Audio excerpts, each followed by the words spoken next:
মেয়েটি রাস্তা দিয়ে চলাকালীন একটি বিষাক্ত ব্যাঙের ওপর পা রেখে দেয়।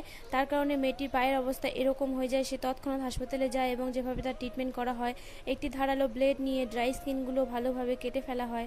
ড্রাই স্কিন কাটা হয়ে গেলে একটি দামি ইঞ্জেকশন পায়ে করিয়ে দেওয়া হয়।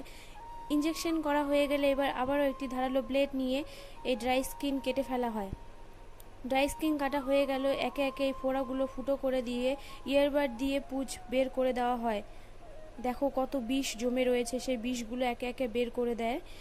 ভালোভাবে সেই বিষ মুছে নিলে এবার একটি কেচির সাহায্যে এই ব্যাঙের ছাতাগুলো কেটে দিয়ে একটি চিমটার সাহায্যে টেনে বের করেন।